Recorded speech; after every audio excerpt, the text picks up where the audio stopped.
గత 5-7 సంవత్సరాల్లో భారతదేశం.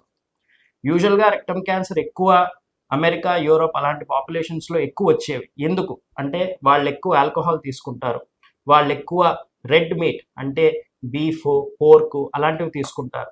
వాటి వల్ల రెక్టల్ క్యాన్సర్ వస్తుంది అని ముందు నమ్మేవారు. బట్ ఇప్పుడు అదే రెక్టల్ క్యాన్సర్ భారతదేశంలో కూడా ఆడవాళ్లలో, మగవాళ్లలో ఇద్దరిలోని అంకెలు పెరుగుతున్నాయి.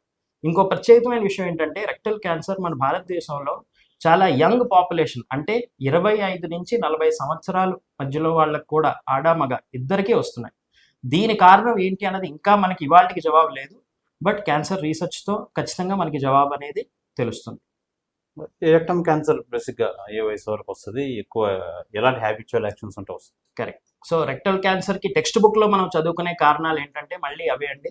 స్మోకింగ్ కానీ, ఆల్కహాల్ తీసుకోవడం కానీ, దాంతోపాటు హై ఫ్యాటీ ఫుడ్ అంటే ప్రాసెస్డ్ ఫుడ్స్, ఫ్రోజన్ ఫుడ్స్. ఇప్పుడు ఈ మధ్యన మనం కూడా అందరం స్విగ్గీలు, జొమాటోలు, ఫుడ్ డెలివరీలు అవన్నీ చేస్తున్నాం. సో దాంట్లో అంతా ప్రాసెస్డ్ ఫుడ్ ఎక్కువ ఉంటుంది హోమ్ ఫుడ్ కన్నా. వాటి వల్ల కూడా ఫ్రోజన్ ఫుడ్స్, వీటిలో కూడా కొన్ని కెమికల్స్, కొన్ని ప్రాసెస్డ్ ఐటమ్స్ ఉంటాయి. వాటి వల్ల కొంచెం కాజెస్ ఎక్కువ అవుతున్నాయి అని కూడా అంటారు. ఒబిసిటీ అంటే బరువు పెరగడం, ఎక్కువ వెయిట్ ఉండడం, అది కూడా ఒక కారణంగా చెప్తున్నారు.